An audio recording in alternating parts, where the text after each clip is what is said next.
Today, we'll take the noise around Antifa and turn it into a practical civics toolkit. 5 questions social scientists ask before they believe a story. I'm going to turn you from a simple commentator into a social scientist. By the end, you'll be able to test claims, spot echoes, and join conversations with facts. Antifa, the word, shows up whenever street clashes turn violent. For some, it's an organized enemy. For others, it's a loose tactic used by disparate people. That confusion matters. It changes policy. It changes policing. It changes who we fear and who we blame. If you care about truth and about keeping the public square healthy, you need a method to separate claim from evidence.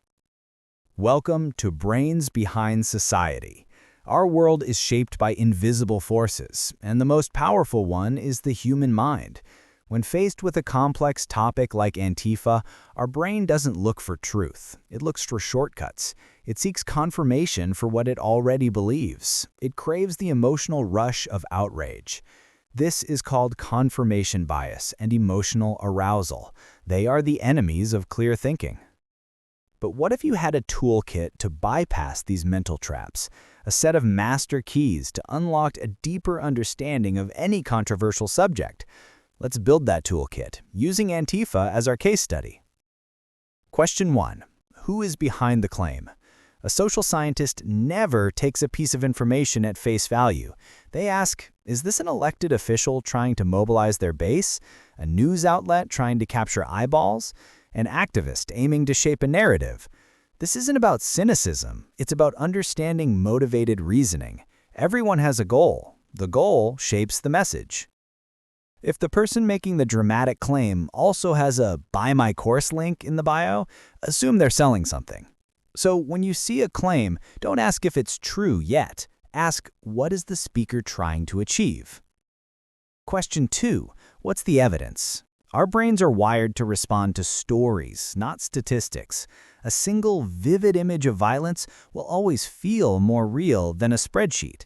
This is the availability heuristic. We judge the frequency of an event by how easily we can recall an example.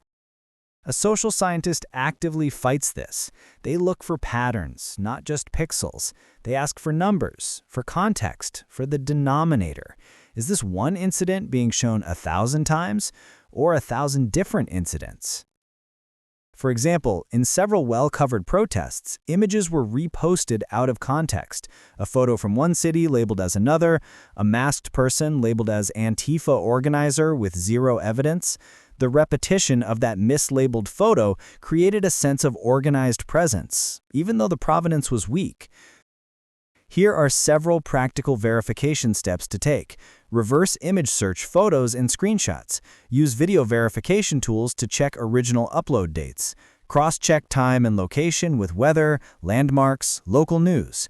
Seek independent corroboration, other reporters, court filings. Pause now and pick any dramatic protest photo. Run a quick reverse image search. I'll wait. You'll be surprised how often the same image has been used in different places. If your detective skills start with, "my cousin on Facebook said," advance to "my basic reverse image search says." Question 3, and this is crucial, is this an organization or an idea? This changes everything. An organization has leaders, members, a bank account. You can negotiate with it, dismantle it, or hold it accountable. An idea, or a movement, is different. It's a label people can adopt or discard. It has no central command. As the Associated Press and others have noted, Antifa is not a unified group. Thinking of it as a single entity like a corporation or an army leads to massive analytical errors. A scientist always defines their terms first. Think of hacktivism versus a hacker firm. You don't dissolve an idea by suing a website. You may slow a firm. That's the difference. Organizations print t-shirts. Ideas tell people to bring black clothes and a hood. Question 4. Who benefits from this specific narrative? This is the classic question of cui bono. This is the political psychology question. Humans are social animals. Narratives distribute advantages. Blaming a single villain simplifies complex events and mobilizes supporters. That's why politicians, pundits, and fundraisers may push single-actor narratives. Narratives are tools. Framing Antifa as heroic defenders of democracy serves one set of political goals. Framing them as violent anarchists serves another. This is the power of framing. The facts might be the same, but the story changes the emotional response. A scientist learns to see the frame, to identify the story being sold, and to ask who is cashing in, politically or financially. Here are some mechanisms to spot. Attribution of blame simplifies uncertainty, useful politically. Scapegoating rallies in-group cohesion. Media outlets with an incentive to attract outrage will amplify catchy villains. When a high-profile politician blames Antifa for violence, that message can 1. Absolve other actors, 2. Justify stricter policing, or 3. Reframe protest coverage to fit a law and order frame. Notice the beneficiaries.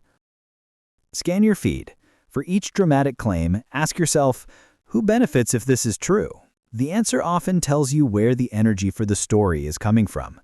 If everyone seems to profit from the panic, maybe the panic is doing the heavy lifting. And finally, question 5. What do the broader data say? One-off stories are emotionally powerful. Data are boring, but they reveal patterns. A scientist resists the urge to generalize from a single case. They zoom out, they consult data sets. If there's violence, how does it compare to other historical protest movements? What percentage of participants engage in it? How does the police response vary from one city to another? Consult police reports, FBI statistics, ACLED event data, academic studies. Those sources help answer who commits most political violence, what are the base rates, are incidents isolated or coordinated. This is how you mitigate your own biases. You actively search for disconfirming evidence. You look for the information that doesn't fit the easy narrative.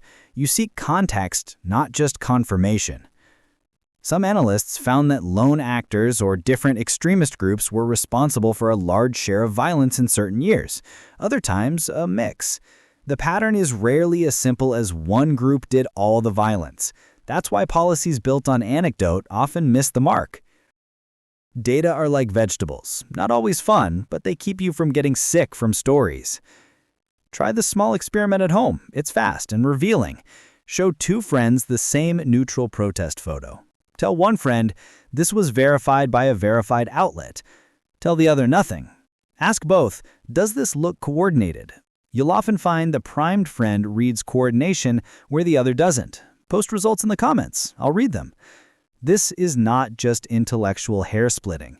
Mistaken or strategically amplified claims about groups like Antifa have consequences. They shape public policy, influence policing, and can chill legitimate protest. Thinking like a social scientist reduces harm. It pushes us towards proportionate responses and preserves civil liberties while addressing real threats. So let's recap the toolkit. 1. Who is speaking? 2. What's the evidence? 3. Organization or idea. 4. Who benefits? 5. What's the context? This isn't just about Antifa. This is a universal survival guide for the information age. Use it for the next election. Use it for the next viral controversy. Use it when your family argues about politics. Thinking like a social scientist doesn't mean you won't have opinions. It means your opinions will be built on a foundation of rigor, not reaction. It's the difference between being a puppet of the algorithm and a master of your own mind. The world is complex. Psychology helps us navigate it. Which of these 5 questions do you think is the most powerful or the most overlooked? Share your thoughts in the comments below. Let's have a scientific discussion, not a political fight. If this helped you think clearer, hit subscribe and share, not to inflame, but to inform.